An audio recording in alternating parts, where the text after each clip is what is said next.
Lu pernah gak sih kerja di tempat yang kelihatannya biasa aja? Tempat yang tiap hari lu datengin, tapi makin lama lu ngerasa ada sesuatu yang selalu ada di situ. Bahkan pas semua orang udah pulang. Cerita ini gue dapet dari teman gue. Dia kerja di sebuah pabrik tahu di daerah Jawa Barat. Dan katanya yang kerja shift malam di sana bukan cuman manusia. Jika kamu sedang sendirian, sebaiknya matikan video ini sekarang. Karena ada cerita yang tidak suka untuk diceritakan. Beberapa orang yang mendengar kisah ini mengaku tidak lagi sendirian di malam hari. Dan yang paling menyeramkan, terkadang mereka ikut mendengarkan bersama kita. Selamat datang di cerita horor paling gelap.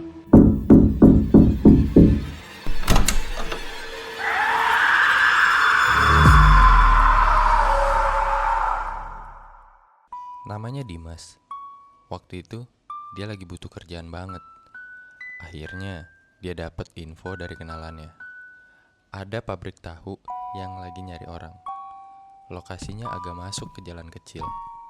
Kanan kiri masih kebun. Pas pertama kali dia datang, yang dia rasain cuma satu. Sepi. Padahal itu tempat produksi yang seharusnya rame. Gua kira bakal gede gitu pabriknya. Ternyata ya biasa aja, malah agak tua.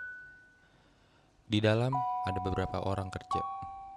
Ada Pak Rudi yang paling senior, ada Asep, anak muda, tapi udah lama kerja di situ. Dan pemiliknya jarang banget kelihatan. Yang aneh, di bagian paling belakang pabrik ada satu ruangan, gudang lama, pintunya itu masih kayu kusam dan selalu dikunci. Itu ruangan apaan, Pak? Gudang lama. Dipakai nggak? Nggak usah ke situ. Dan sejak itu, nggak ada yang pernah bahas lagi. Dimas mulai kerja normal, siang, sore, masih aman. Sampai akhirnya dia dapat satu shift malam. Jam 10 malam sampai subuh. Malam pertama, suasananya beda banget.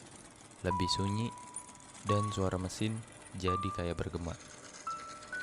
Kalau udah jam 1 malam, jangan banyak bengong ya. Kenapa?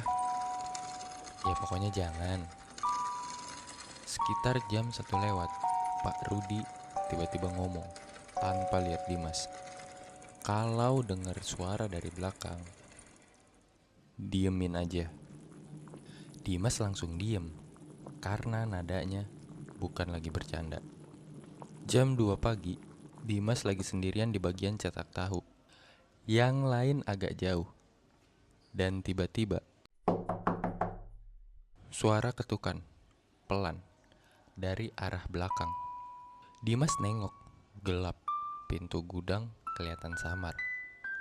Sep, Sep, gak ada jawaban.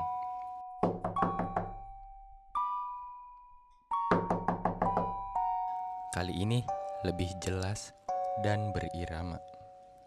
Kayak ada yang minta dibukain. Karena Dimas terlalu penasaran, akhirnya dia jalan ke arah suara itu. Langkahnya pelan, jantungnya mulai kerasa kencang. Dan pas udah deket, suara itu berhenti. Seketika suasana langsung sunyi. Tiba-tiba dari belakang, balik, balik. Dimas langsung kaget. Pak Rudi bilang di situ, jangan pernah ke ruangan ini lagi. Dan malam itu gak ada yang ngomong lagi. Hari-hari berikutnya, Dimas mulai terbiasa. Atau lebih tepatnya, dia maksa untuk terbiasa. Kadang suara itu masih muncul lagi, kadang enggak. Tapi tiap muncul selalu sama dengan ketukan. Yang aneh, lama-lama Dimas mulai ngerasa suara itu kayak punya pola, kayak orang lagi kerja. Di satu malam, Dimas lagi di bagian rebus kedelai. Uapnya tebel banget, hampir nutupin pandangan. Dan di situ, dia lihat sesuatu. Di balik uap, ada sosok berdiri diam.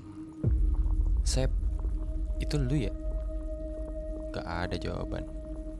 Uap makin lama makin tipis, dan sosok itu tiba-tiba hilang. Pas Dimas nengok ke belakang, Asep lagi di tempat yang lain, jauh. Malam itu, tepat jam 3 pagi, Dimas lewat belakang. Dan dia langsung berhenti. Dia berhenti karena pintu gudang itu kebuka sedikit.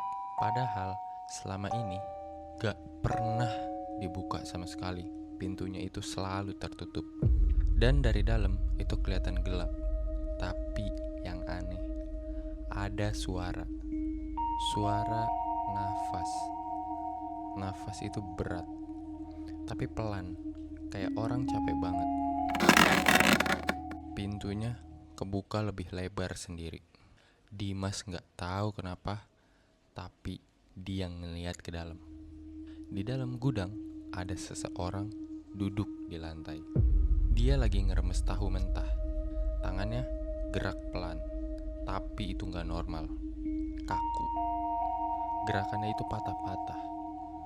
Bajunya kotor, basah, kayak udah lama banget di situ. Rambutnya nutupin muka. Tapi perlahan dia berhenti. Kepalanya naik pelan banget. Dan tanpa kelihatan jelas mukanya, dia ngomong, "Sip malam juga ya?" Suaranya serak, kering, kayak udah lama gak ngomong. Dimas kaget di situ. Dia nggak bisa teriak, tapi sosok itu berdiri. Dan langkahnya itu gak wajar sama sekali. Kayak orang yang lupa cara jalan. Belum selesai. Dimas langsung lari di situ. Besoknya, dia nggak mau masuk. Dan dia gak mau balik lagi ke tempat itu. Dimas cari tahu ke warga sekitar. Dan akhirnya dia dapat satu cerita. Dulu ada pekerja di pabrik itu.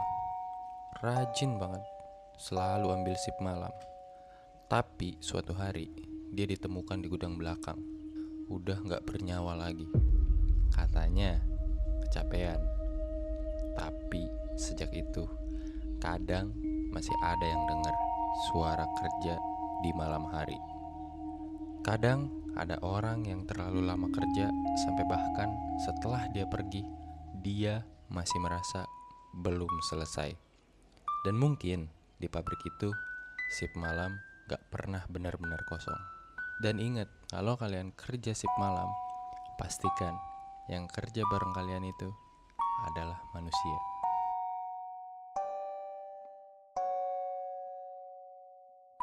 Jangan lupa subscribe karena cerita horor berikutnya akan lebih menyeramkan dan selalu menghantui di sekelilingmu.